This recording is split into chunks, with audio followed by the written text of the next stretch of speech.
Om Prithvi Shantirantariksha Shantir Dyav Shantir Disha Shantiravantara Disha Shantiragni Shantir Vayu Shantiraditya Shantish Chandrama Shantir Nakshatrani Shantirapa Shantiroshadaya Shantir Vanaspataya Shantir Gau Shantiraja Shantirashva Shantir Purusha Shantir Brahma Shantir Brahmana Shantir Shantireva Shanti Shantir Me Astu Shantihi.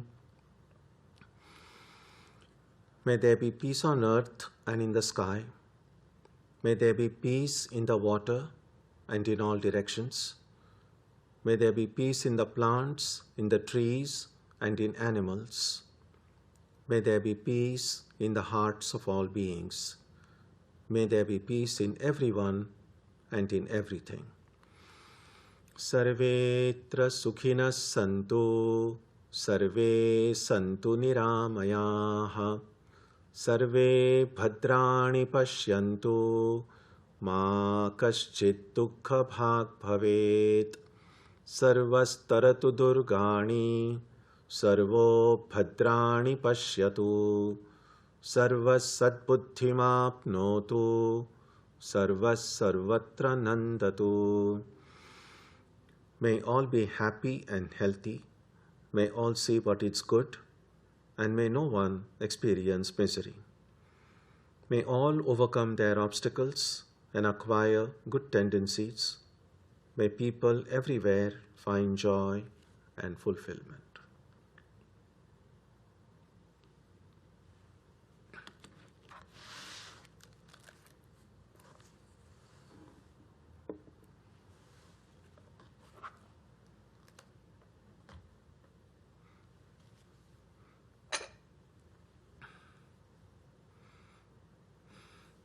Let us now spend some time touching the center of peace and joy in our hearts. A good way to begin the practice is to withdraw the scattered energies of the mind and bring them to rest on one point. That point can be our own breathing. Let us therefore practice breathing with awareness. As we breathe in, let us visualize that our body and mind are being filled with love, strength, and compassion. And as we breathe out, let us release all the stress, anxiety, and exhaustion in the body and mind. Let us practice this way for a while.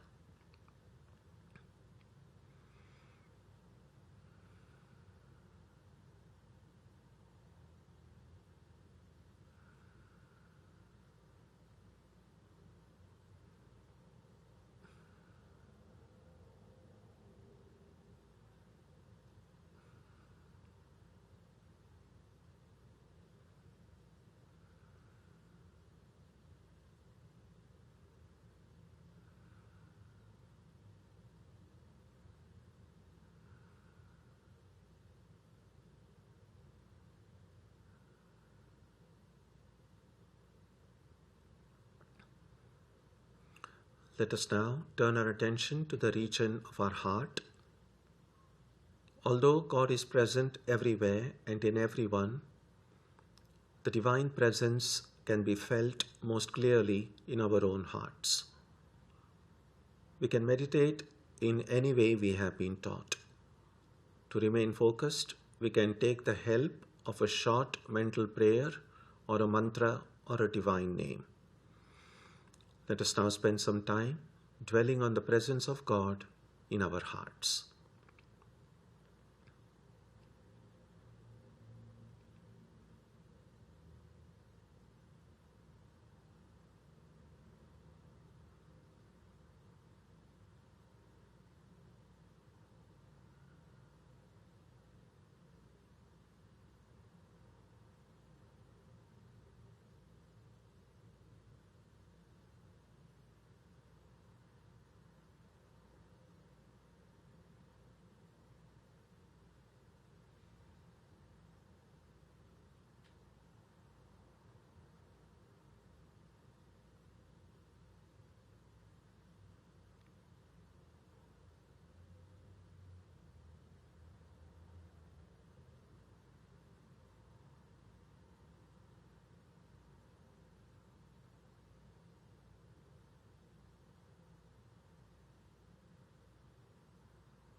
Om Asatoma Satkamaya Tamasoma Jyotirgamaya Mrityorma Amritam Gamaya Aviravir Maheti Rudrayatte Takshinam Mukham Tenamam Pahi Nityam.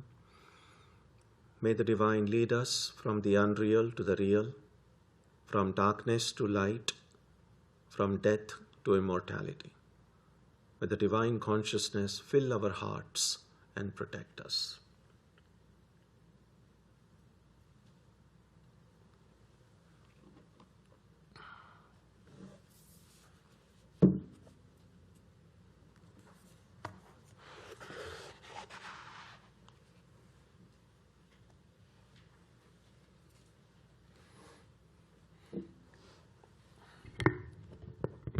So we begin today with verse 217, the section on the self, the Atman.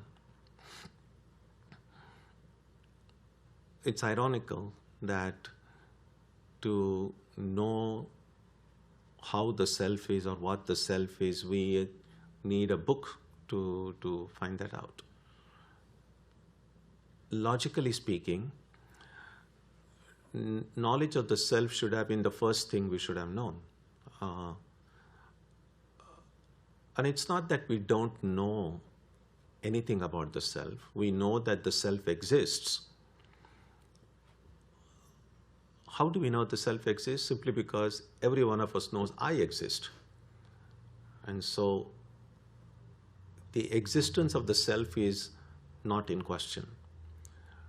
What is being ascertained here is what the nature of that self is. Right now, if someone asks me, tell me about yourself, and I suppose most of us would say, in most generic term, would say, I'm a human being, and then we could go more particular. You can say what your name is and the several different identities we carry in terms of our gender, our age, our cultural, religious preferences, our interests we have. So there are several different ways we can describe ourselves. But when I say I'm a human being, what I am essentially saying that all the characteristics of the human being are my characteristics, which include birth, death. We do celebrate our birthdays. We don't want to think about the time we are going to die. Illness is a reality. Aging is a reality. When I say I'm a human being, I'm acknowledging I have a mind and an intellect. I'm acknowledging the presence of stress, anxiety, worry, fear, alongside happiness, joy, fulfillment. So all of these things I'm acknowledging by simply saying, I'm a human being. So that's my idea of the self. At any rate, most people, that's how they will answer the question, who are you? Now, if we are honest with ourselves, we will see that this present understanding of the self is a mixed blessing in some ways. We can be happy, grateful that I, as a person, as I am now, has brought me several things I can be happy about, several things that are fulfilling, and that's something we can be and should be grateful for. But there is the other side of the self, and that is the presence of anxiety, worry, the unconscious fear of death, the uncertainty about the future. Now, that's not a joyful experience. And that's something we kind of have to live with and live through day after day, month after month, year after year. And we know that no matter how happy a person might be, there is also the presence of pain and suffering in life. Now, one way out of this is to say, this is how things are. This is how life is. Take both. Be happy when you are happy. Yes, pain and suffering is there. Everyone has it.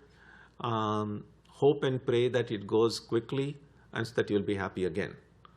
And so then, if that's the way of thinking, we don't need to do anything. We don't need to read this book. We don't need religion. We don't need spirituality. Nothing. Because we say we just accept the way things are.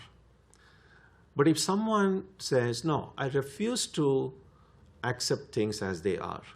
I want to know if things can be improved. If I can find a way by which all the negativities will go away. Anything that brings me pain and suffering will go away. All that I want is just peace, fulfillment, joy. That's what I want. Is there a way by which that can be done? Now, what most religions of the world try to do is to try to show that way. The way they show, the language they use, the methods they prescribe may be different, may look different, at least outwardly. But there are ways that have been found historically and over the centuries that people have followed and have found that it does qualitatively improve their self-understanding and their understanding of the world. That it qualitatively improves the experience of life itself. And most religions also present as an ideal, a goal, by which one can transcend all of these limitations and reach a state or a being or a place. And again, it's described in different ways in different religions, when only the good part will remain, only the best parts will remain, only the joy will remain.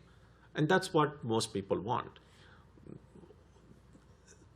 Theologically, we might use the terms like salvation and liberation and nirvana and all these different words. But what it all boils down to, ultimately, is that, is there a way I can be happy all the time and free from suffering all the time? That's the bottom line. Now, what Vedanta and what the text that we are studying says, that clearly, yes, there is a way. And the way is to change our understanding of the self. That when I describe myself as a human being, that description is not quite accurate.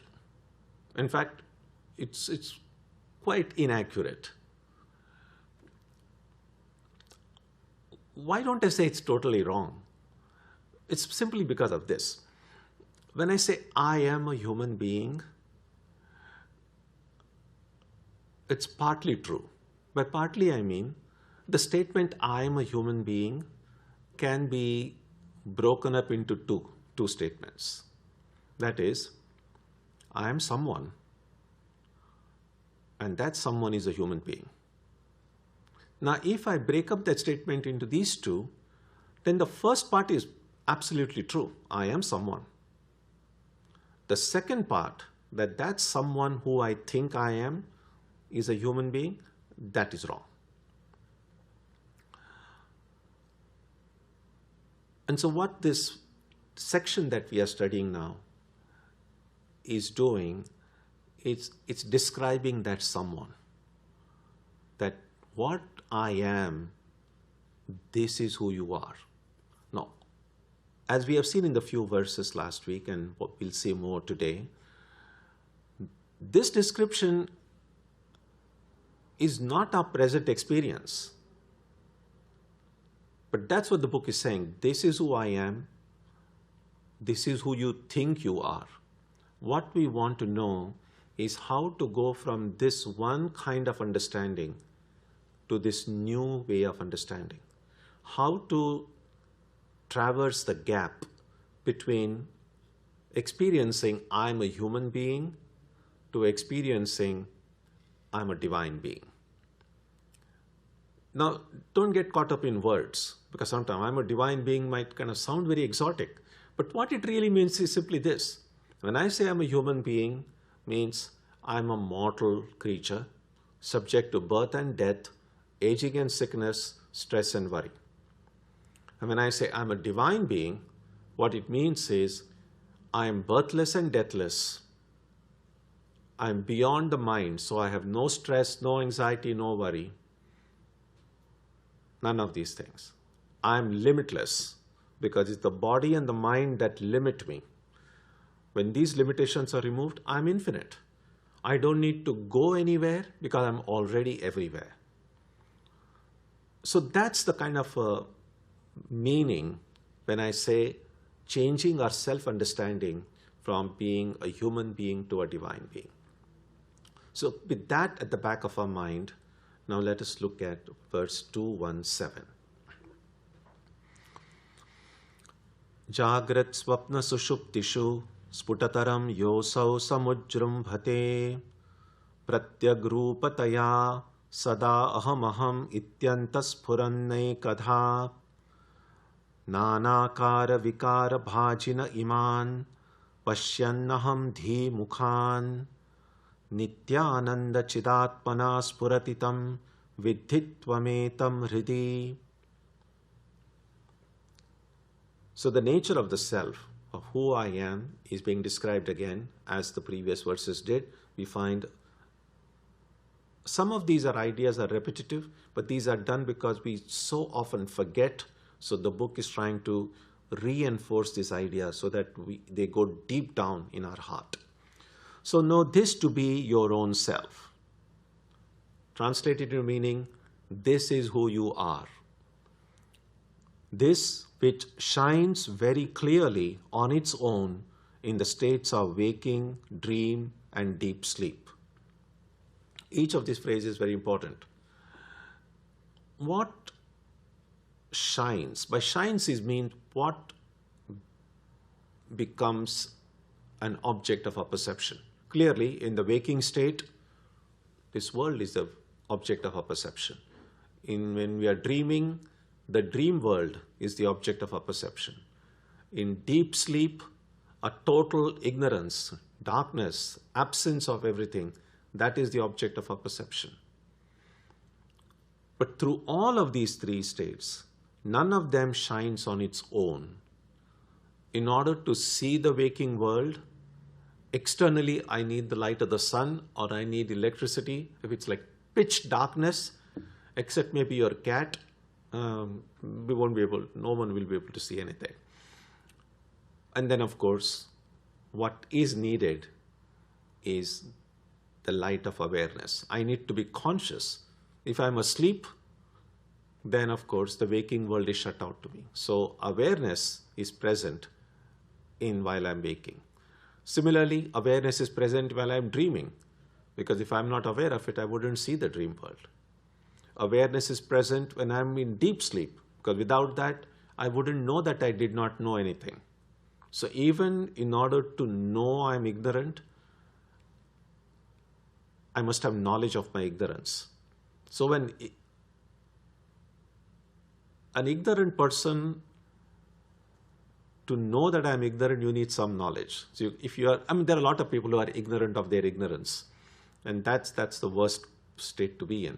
Usually such people think I know everything, because they don't know that they don't know. So even before we strive for knowledge, we should have the knowledge of our ignorance, have the humility to say, I don't know this, because only then my real quest for knowledge will begin. So shines very clearly on its own. This is a very important phrase, that to see the waking world or the dream world or the deep sleep state, I need awareness. But to become aware of that awareness, I don't need another awareness. The awareness is self-aware. That is what is meant by saying on its own. It also manifests as the constant, innermost and uniform experience of I. important distinction. We do have this I sense right now, but our present I sense is not the Atman. Our present I sense is the ego. It's like if you have, now sometimes people carry these smartphones, and because they tend to be expensive, people usually put a cover on their phones so that in case accidentally it falls down, it won't break. And people have different tastes, and they have different tastes. There are leather cases and then different colors, and you'll find a lot of variety there. But there are also sometimes clear cases which are transparent. Because if you have bought an iPhone, let's say, with your favorite color, if at all that color is available, then there's no point in just covering it with some case, and then that color can't be seen. So sometimes people prefer to buy a very clear, transparent case. Now, sometimes if that case is really good quality and it's transparent, other than the one who is holding it, of course, the phone is going to get a little thicker and heavier. But otherwise, no one would even know that the case is there. The ego is a little bit like that. It's almost like the transparent case over the Atman. Now, just take it as a very simplistic analogy. So, it's so easy to mistake the ego for the self. And so the three adjectives given here, constant, innermost, and uniform, is very important. Constant because the awareness, the Atman, remains throughout all of these three states we pass through. But the I, the sense of I disappears in deep sleep. It's not constant. It's present in the waking state. It's present in the dream state. It's not really, we are not conscious of the I in the deep sleep state. That doesn't mean it's absent, but we are not aware of it.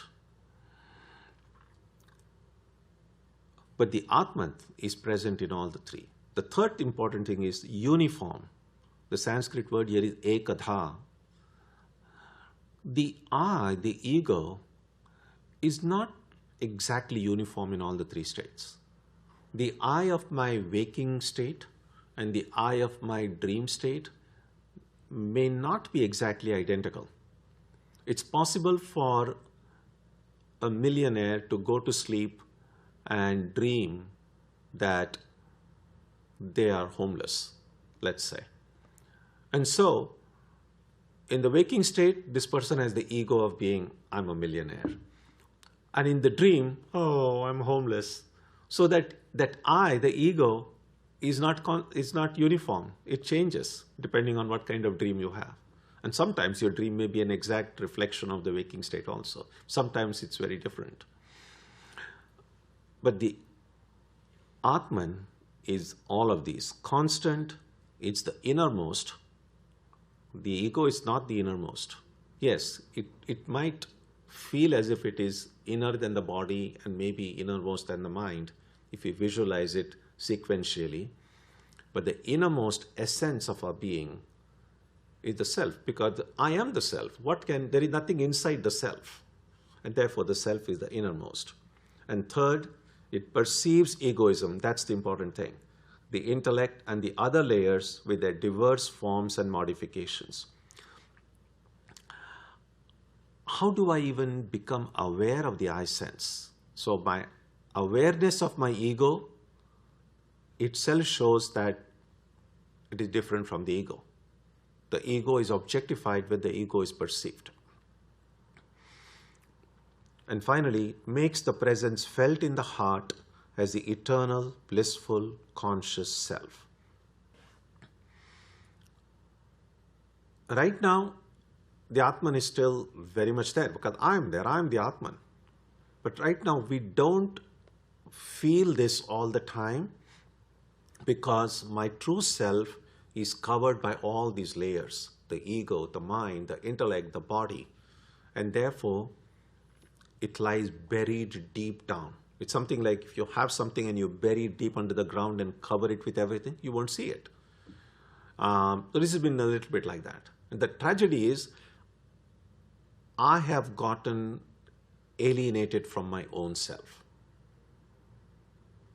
and which logically doesn't make sense. How can I be alienated from myself? But that's why it's called Maya. Maya is something that is not expected to make sense. If that makes any sense. It's like this. That's the tricky part in Vedanta. That is, how can something that has never happened happen? And the only way something that is impossible can happen is in a dream state. Because in dream, bizarre things happen in dream. And then, of course, we wake up the next morning and find, oh no, it's just a dream. Nothing really happened. So this is essentially the story here. That I'm a divine being. Even now, at this very moment, I'm divine. Even at this very moment, I'm eternal and immortal and infinite. Right now, nothing needs to be done. I'm already that. The problem is, I don't feel it that way. And so the only thing that spiritual awakening means is to just know the truth. Right now we are immersed in ignorance, and as I said, the first thing is to recognize that we are ignorant, and then we can strive for that truth. Look at verse 218. Ghatodake bimbita marka bimbam alokya mudho ravimeva manyate tatha chidabhasamupadi samstham bhrantyahamityeva jadobhimanyate. Noticing the reflection of the sun in a jar of water, a fool thinks that it is the sun. In the same way, an ignorant person is deluded into identifying the reflection of consciousness in material entities as one's self. As we've seen, that the Atman means consciousness. It's the nature of the Atman, that it is consciousness. Right now, we do feel our body and mind to be conscious entities. Oftentimes, we associate consciousness with life. That if a body is lying without any consciousness, and not even breathing, there is no movement of any kind, no brain activity, no activity at the heart, you say, no consciousness, this person is dead. So we do, although the two theologically are not exactly identical, consciousness and life are not the same thing, but we correlate the two. That if there is no consciousness and no activity within the body of any kind, then probably there is no life there.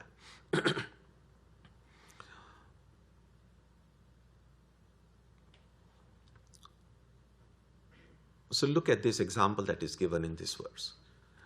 That what if there is a reflection? So you have a jar filled with water and a sun is reflected in it. Now, the person will have to be really like a total fool to think that that's the sun. I mean, most of us will say, oh, that's, at least we will know it's a reflection, right?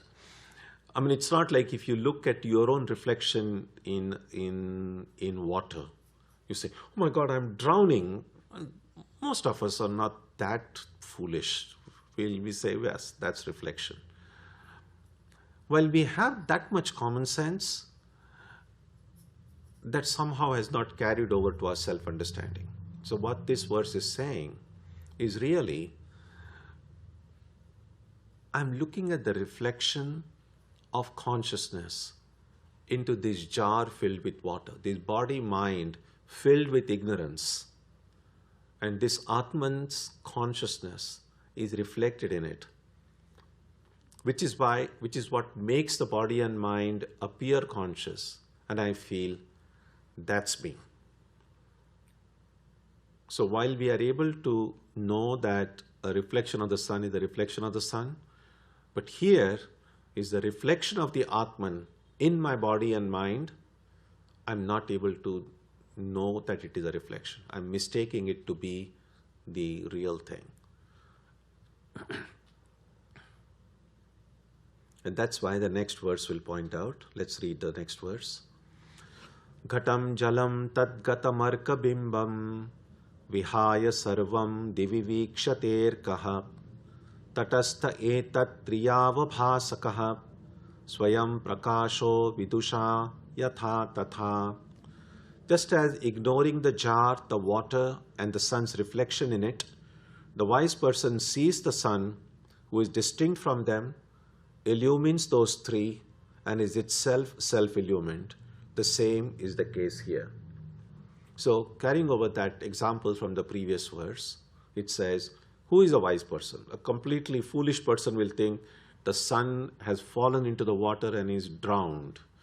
But a wise person will say, first of all, the sun is distinct from the water, distinct from the jar, and distinct from the reflection. It's the sun's light that makes all these three things visible, the jar, the water, and the reflection. And the sun itself is self-illumined. We don't need some other flashlight to bring to see the sun. And that's exactly the case here. That, following the same analogy, the Atman is distinct from the body and the mind. The Atman illumines the body and the mind. And then we don't need another Atman to illumine this Atman. The Atman is self-illumined. Verses 220 and 221. Deham dhiyam chit pratibimbamevam visrujya buddhau nihitam guhayam drashtaram atmanam akhanda bodham sarva prakasham sarasat vilakshanam nityam vibhum sarva gatam susukshmam antar bahishunyam ananyam atmanah vijnaya samyang nijarupametat puman vipapma virajomi mrityuho. In the same way, ignoring the body, the mind, and the reflection of consciousness, a person experiences fully the nature of the Atman to be, one, the witness of the three states, the uninterrupted awareness, akhanda bodham. Awareness itself never gets interrupted. The waking state is interrupted by sleep. The dream state is interrupted by deep sleep. But the Atman itself remains constant. Life can get interrupted by death, but the Atman remains always. The Atman can never be extinguished because it is self-illumined. Is the light of all. Because of the Atman, we become aware of everything. Atman is the source of all awareness, distinct from the manifest and the unmanifest. By manifest here means everything that our senses can grasp or our mind can grasp. But it would be foolish to think that everything that exists can be grasped by our senses and the mind. The mind and the senses themselves are very limited. And so,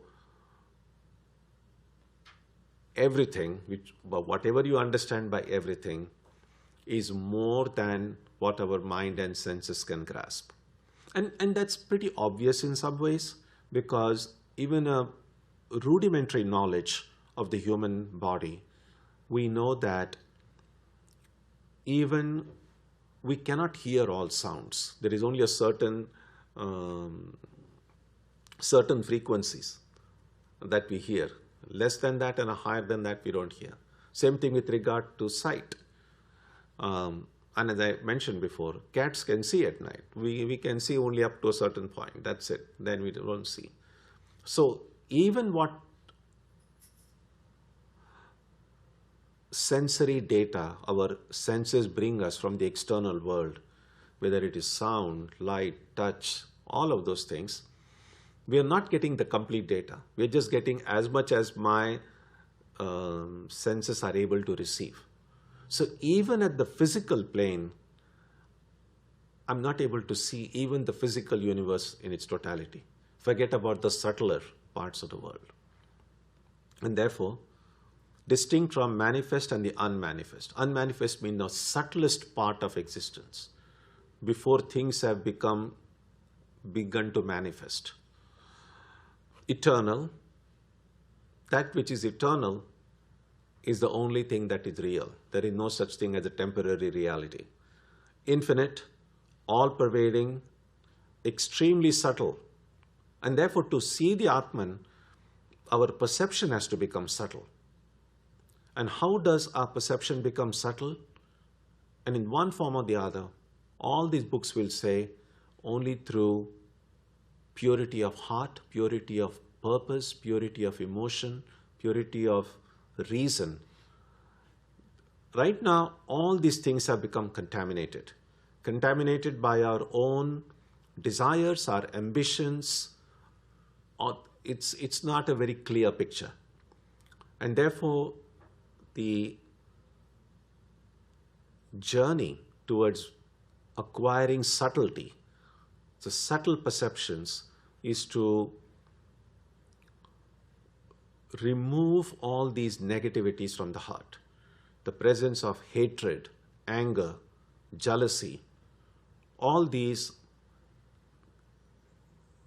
make me very gross.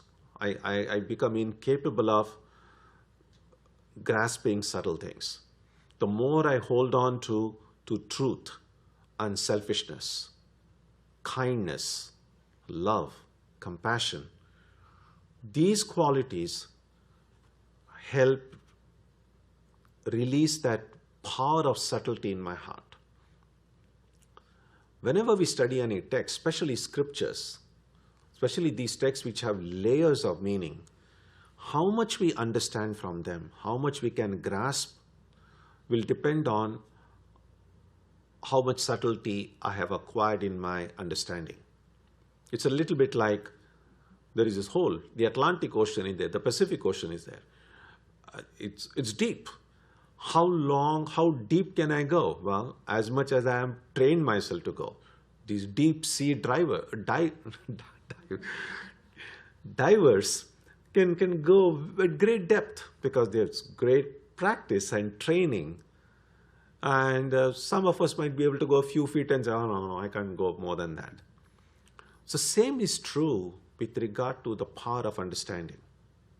And therefore, someone might read the Gita or the Quran or the Bible or any of these great texts. And if we don't have that subtlety, we'll be kind of swimming only on the superficial layers of this text. We'll read the words. If we understand the language, it'll bring some meaning to us. But if I have acquired the subtlety, then I'll be able to read between the lines. I will understand the deeper layers of what these texts are saying. And that's why it's extremely subtle. Without anything inside or outside. And because Atman is the only thing that exists. So there is nothing inside, there is nothing outside. Peerless, of course, is the only thing that exists. It's unique. And becomes, once I'm able to separate out the body, the mind, and the senses and everything, and directly perceive the subtlest core of my own being, my own existence, then I become free from error, impurity, and mortality. That's our present understanding of ourselves is, we make mistakes. We don't feel a sense of complete purity. Our spontaneity is kind of tarnished in some ways.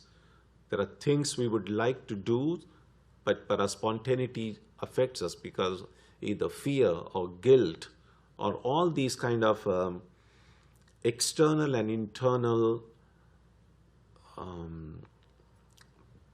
limitations imposed upon us by ourselves or by the society or by the culture that we cannot express ourselves fully.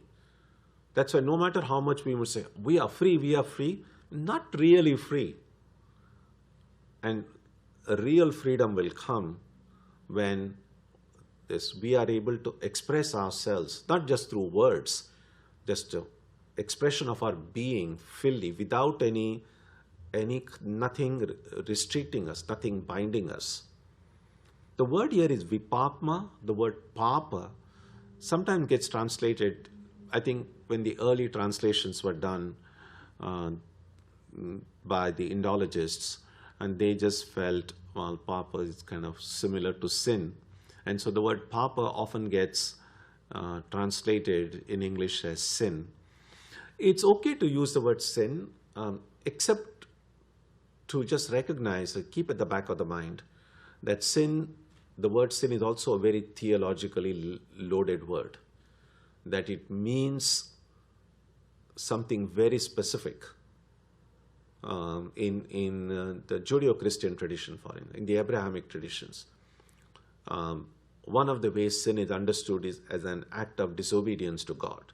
God has given us certain commandments, and if I disobey those commandments, then I'm committing a sin. Now that way of formulating the idea of sin is not present in Vedanta, in Hinduism. So the word sin here really means an error. Clearly, one who does something wrong suffers for it. There are some consequences which are painful. But just as we can make errors, and we can also correct ourselves.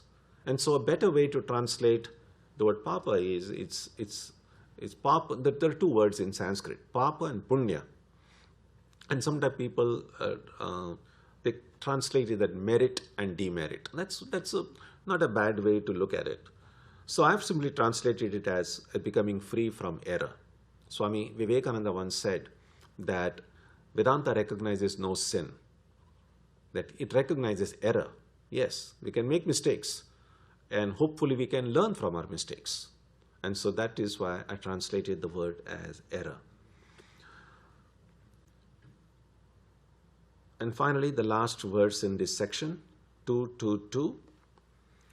Vishoka ananda ghano vipaschit swayam kutaschinna bibheti kaschit nanyosti pantha bhavabandha muktehe vina swatatvava gamam mumukshoho. The Atman is free from grief, because all grief comes from the body and the mind. And if you're beyond the body and the mind, there is no grief. Just imagine, even in deep sleep, even before we have known the Atman, in deep sleep, we are temporarily free from the hold of the body and mind. And in deep sleep, nobody experiences grief. Just think about it. Even a temporary freedom from the body and mind frees us from all grief and brings so much joy in deep sleep. If that freedom can come permanently and with full awareness, just think about the tremendous amount of joy it will bring. So it's free from grief, it's concentrated bliss, all-knowing, and has no fear of anything. There is nothing else apart from it. As long as, that's why there is a beautiful passage in the Vedas which says that as long as there is at least one entity other than me in this universe, fear can never leave the heart. Dvitiyatvai bhayam bhavati.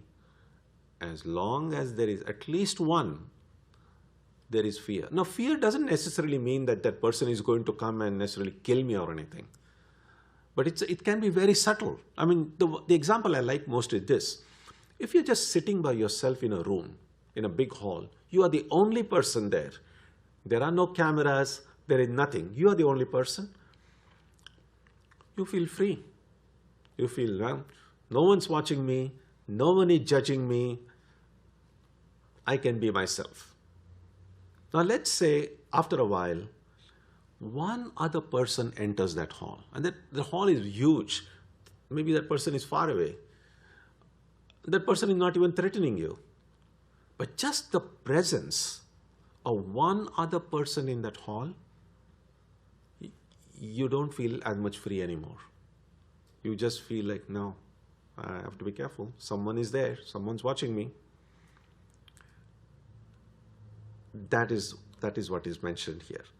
No fear of anything, because there is nothing other than the Atman. That's why Atman's freedom gets expressed freely, because there is nothing else apart from the Atman. One who seeks freedom from the bondage of the world has no way other than acquiring the knowledge of the self. That's the conclusion here, that all of my worries, all of my limitations, all of my problems are centered in a wrong understanding of the self. If I only correct that understanding, if I know exactly who I am, all the problems will cease. So with this, we come to the end of this section on the Atman. And now, if you have any thoughts, ideas, comments, and questions, if your Atman has any questions, I don't know, Atman will not have a question. If your mind has any questions, then your mind is welcome here. The body and the mind are welcome here. Yes.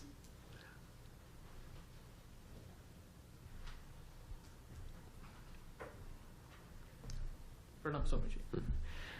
Swamiji, I have two questions. First one is, so as a spiritual seeker, what is the kind of perception that I need to have of myself? It's sort of a divide between, should I consider myself as a human who is striving to acquire better qualities and become a divine being, or do I have to look at myself as a divine being who have to shed all those qualities that are unnecessary and then continue on that path? Okay. And the second question is, if ego is known to be deeper than the mind, how can mind have an influence on the ego or perceive ego as another entity? Okay. Good. Both questions are very good. So the first thing is, yes, should I look upon myself as a human being striving to become divine, or think of myself as a divine being who is somehow not measuring up to my own standard? I think both ways are fine. So one can begin, and I mean, it's not like we have any choice. It's not like we can just switch on and off. Now I'm a human being, divine being. So even when we try to think of ourselves as divine being, the chances are that we'll be forgetting it most of the time. And so that is clearly one way to remind ourselves as often as we can throughout the day, I am a divine being. And then try to live the way a divine being lives. Now we might say, well, how do I know how the divine being lives? Which is why almost every book, including this book, towards the end you will find there's a big section which says, how does an enlightened being live? What are the characteristics of an enlightened being? The Gita has it in two or three places. The second chapter, there is a section on Sthita Prajna Lakshana. How does a person, enlightened being, Krishna describes, what are the characteristics of one who is divine? In the 12th chapter on the Bhakti Yoga in the Gita, Krishna describes what kind of a person is dear to God.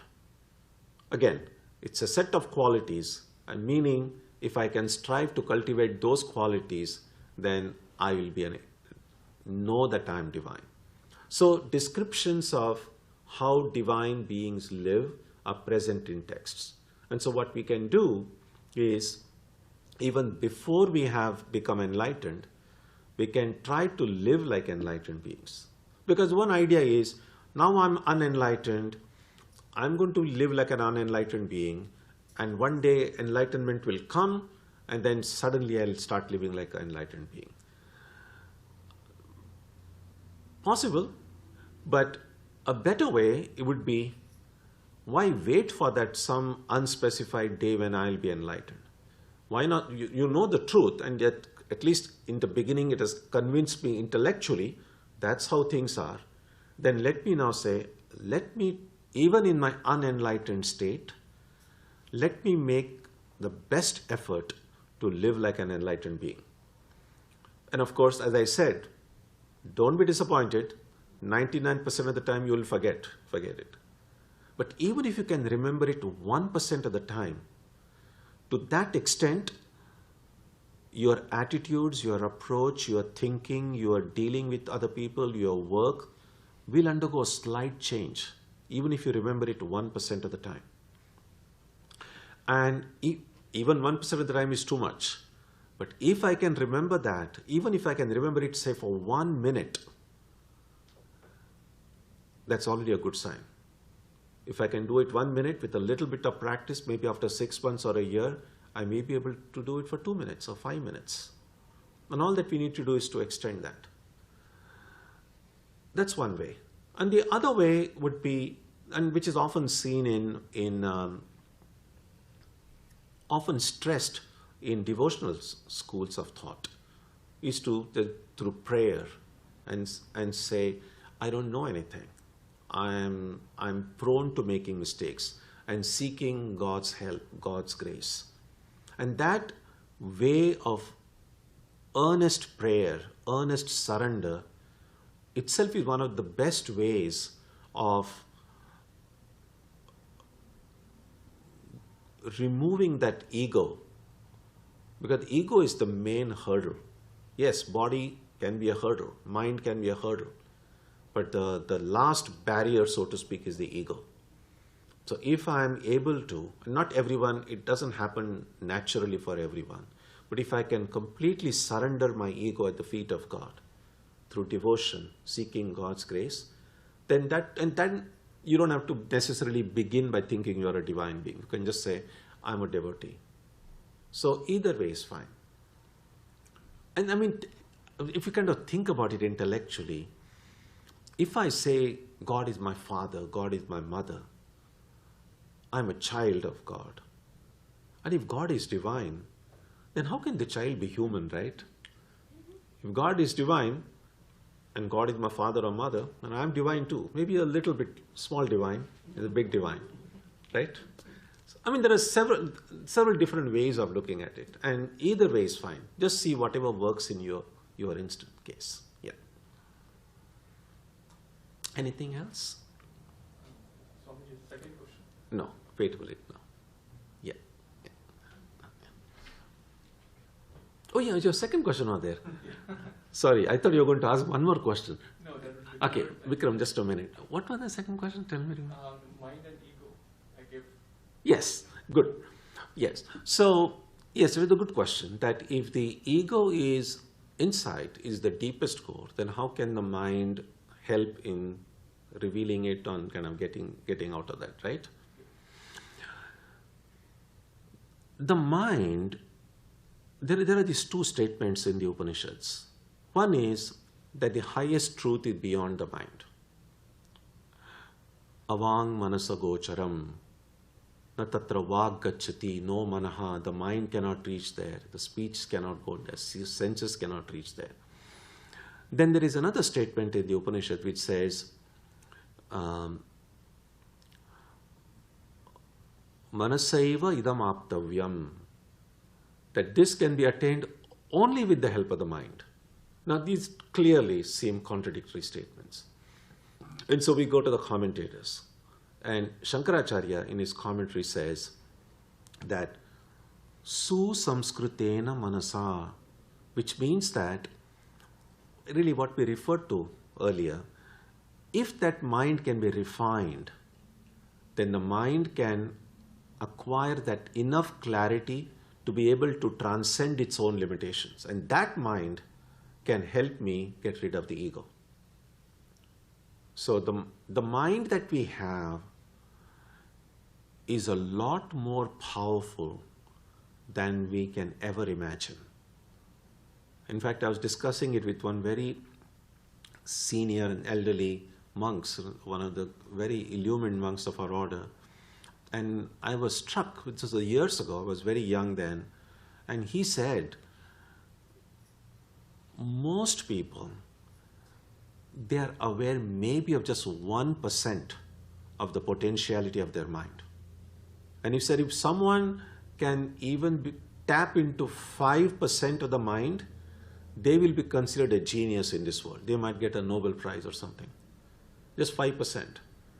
But in order to become enlightened, even that 5% is not enough. One may be a genius in the world, but could be still a baby in spiritual life. So just imagine the immense potentiality of the mind is still hidden from us. And that's why it's so important to kind of get to know oneself well. Even before we go to the Atman, just know ourselves just as physical, mental beings, even if that may not be the highest truth. That's why sometimes, I'm going to give a rather simplistic example, is when people are doing workouts.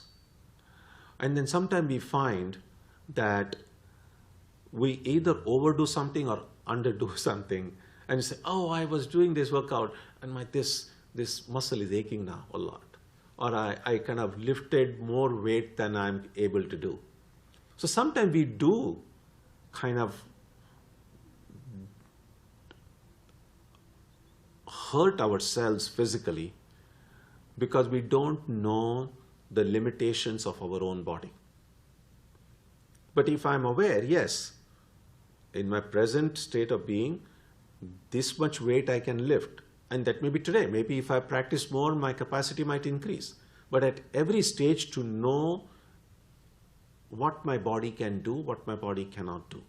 At every stage to know in my present state what my mind can do, what it cannot do. So we need to know about our own body and mind well enough. In this way, gradually, the more we get to know this self-knowledge, the more the mind becomes clearer and more transparent, then not only will the mind know itself, the mind itself then has the capacity to transcend and reveal everything. Sri Ramakrishna once said, and in fact you'll find it in his conversations, he said, pure mind, pure intellect, and pure Atman are one and the same thing. So we make this kind of categories, mind, intellect, body, and just seems like, we kind of pigeonhole them into certain categories. But the moment you start this refinement process, then all the dross is completely removed, and then ultimately everything just becomes one. So yes, your question is good, but to recognize that the mind has a capacity to become so refined that it can transcend itself and do what in its present state it may not be able to do. Okay? Yes, Vikram.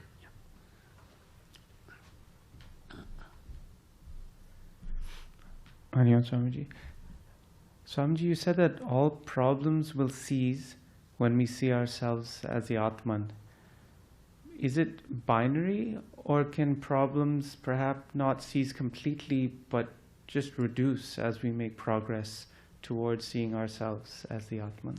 Sure, yeah. We could say it's a little bit like this. To give an example, suppose someone is beginning in their spiritual journey and they are spending time in prayer and meditation and thinking more and more about God. At the same time, they have their other secular duties and responsibilities, concerns. Not that devotees are not worried. Devotees also have plenty to worry about. But as more and more my mind learns to surrender to the will of the divine, the more and more my mind accepts that whatever is happening in my life is happening through God's will, then it's not that my problems will disappear overnight, but they will bother me less and less. So, and that's what many people have experienced in their spiritual lives. That yes, problems don't go, but how much overwhelmed I used to be by those problems before, now I can handle them better. I'm able to have them under my control. And of course, a stage will reach when those problems will completely vanish when one becomes enlightened. So yes, you could say that it's a spectrum. Yeah. Yes. Yeah.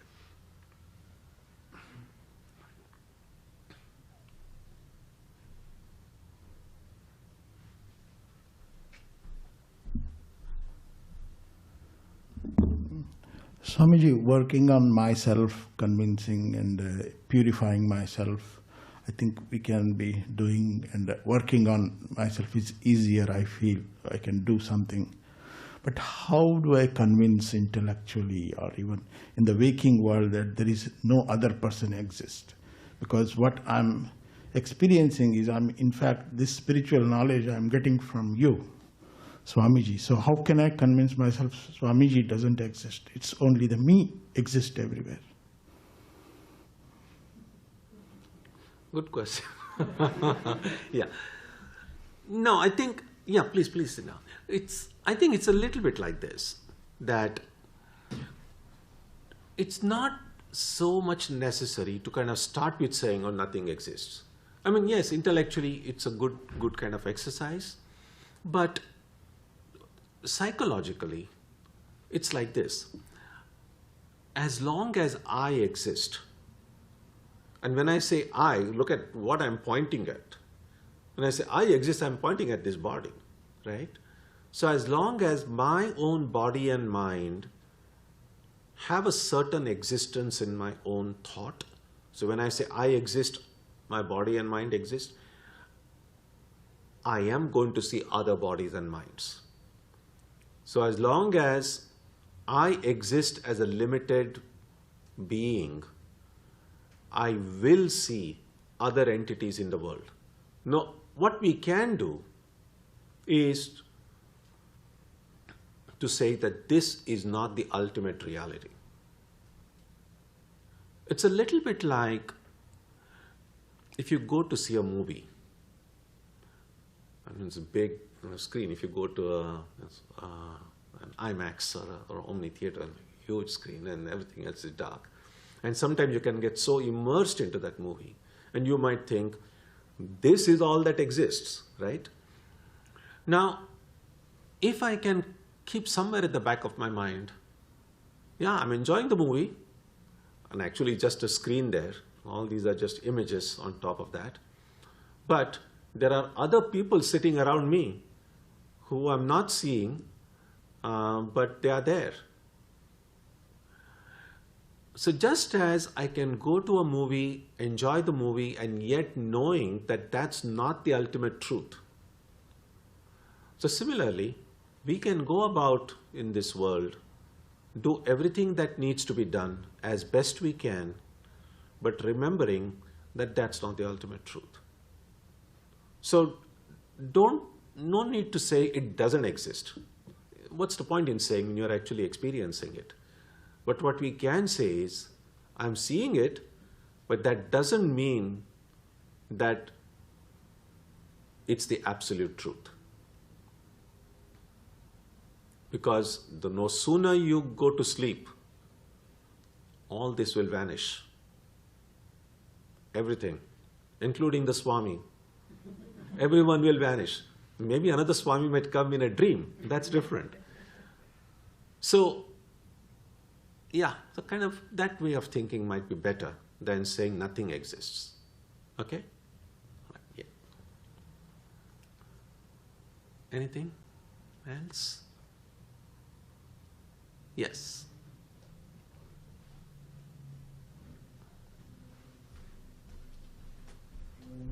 Hi, Swamiji. It's nice to meet you in person, and I look forward to seeing you at an event on Saturday.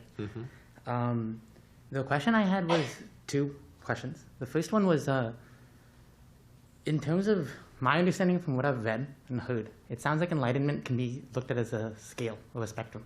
And at the very end, when you're fully realized, you become whatever you want to call the divine or God or whatever that is. In a very earnest way, I was wondering, where do you think you are on that spectrum? Me? Yeah. Well, at this, as I said, at this very moment, we are already the Atman. Yeah. But in terms of being realized, how realized do you think you are of losing the ego, losing the sense of self? and realizing you are. What do you Atman. think? What do you think? I have no idea, Swami. This is the first time I've been able to meet I think you. that it's a good. Yeah, please sit down. Good questions. Yeah, I think that's the kind of a question we can ask ourselves every day. And of course, we may not be able to notice that change within us on a daily basis, but it's a little bit easier if we take a little larger chunk of time. So it's 6 months or a year or 2 years or 5 years or 10 years or however much time you have been taking these things seriously, and see whether your self-understanding has changed in some way, has improved or made you better in some way. And I think that would be a good. What was your first question about the mind or something, right? This was the first question, and then I didn't ask the second one yet. So I think that's the kind of a question we need to ask ourselves, because how much what someone else is experiencing doesn't really matter that much, because whatever the answer might be doesn't change me in any way. What it does, of course, one thing it does is that it deepens our faith. When we know that this is not simply theoretical, that there are people who have actually gone ahead, or there are people who have actually transcended the body and the mind. And that's why books like these, or even meeting with holy people in life, we get to see that all this is not simply theoretical, not simply in books, that this is something very real. In Sri Ramakrishna's conversations, you will see sometimes he'll be describing these great mystical experiences he had. And they're amazing experiences. Even today, some people are trying to figure out, like, what was the significance of this thing that he experienced in Samadhi? And not every one of us has answers, because we will know what that means only if we are in Samadhi. And so Sri Ramakrishna would describe these experiences, and then sometimes, because he was so childlike, would sometimes say, because I'm sure when you were describing the experience, often you would just see some blank faces in front, because many people are like, we have no idea what he's talking about. And so then Sri Ramakrishna would say, should I have mentioned all this? Should I have told all these experiences? And then he himself answers it by saying, it'll generate faith, that it'll deepen faith when they'll actually see someone who has actually experienced that.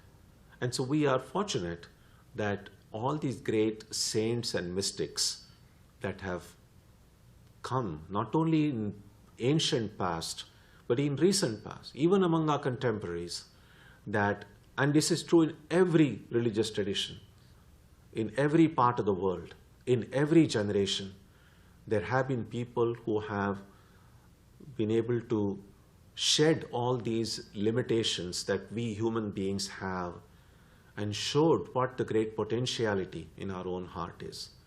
And looking at their lives, it generates faith. And then, one important thing also is that none of them said that we are these great beings and all of you now just worship us, just follow us, and just believe what we are telling you. They all said, you also can experience that. You have that capacity to experience that yourself. And that gives us hope. So that is something that we all can strive to do. Okay. Anything else? Just a minute. Any more? Yes. Okay. One last question. So thank you for answering the last question. That's actually entirely the selfish motivation I had of asking you that, was to get that meeting someone in person who might have had some sort of experience more like that. And if you thought the first question didn't really matter, I'm sure the second one matters even less. But I was just wondering, what are these loks? In the Bhagavad Gita, they talk about different dimensions of reality. And then Arjun says, oh, if you do this, you'll go in a worse lok, and it's often translated as hell or heaven in English translations. But what are these different dimensions of existence that they mention in the Bhagavad Gita and other. I think what you can, maybe you can email me later on. Okay. If you can mention the specific portion, because the Gita Sure. is, big text, there are lots of ideas there. So if you can specifically mention which portion you are referring to, Sure. and then we can talk about it. Sure. All right? Sounds Okay, good. Yeah.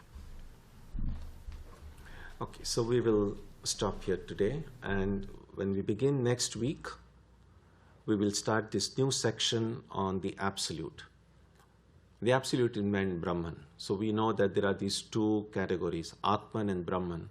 And the section we just concluded discuss the Self, and what we begin next week is Brahman, and we'll talk more about it when we meet. Om Jananim Saradam Devim Ramakrishnam Jagadgurum Padapadme Tayo Shritva Pranamami Muhur Muhuhu.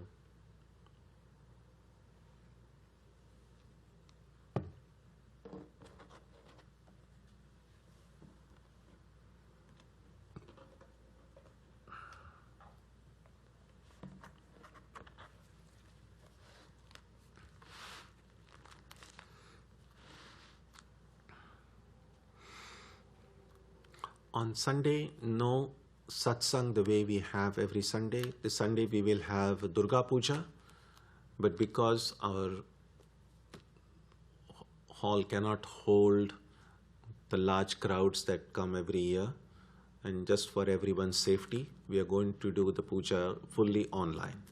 So you'll be able to watch the puja will be streamed live, and you can watch it from the comforts of your own home. So that's for Sunday. Next Wednesday, we will meet here as usual at 7:30 to continue the study. And because there is puja on Sunday, this Saturday we will not have the evening meditation. So we'll conclude with a prayer now.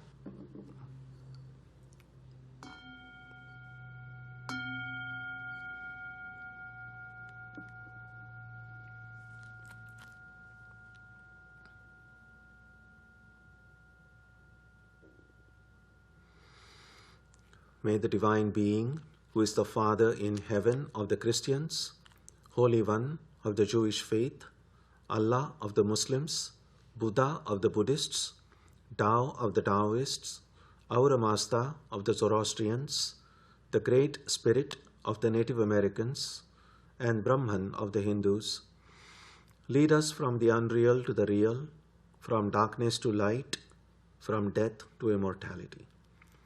May we be granted strength, freedom, and clear understanding. May we learn to see God in our own hearts and in everyone around us. May God bless us all and fill our hearts with gratitude, grace, and love. Om Shanti Shanti Shanti. Peace, peace, peace be unto all.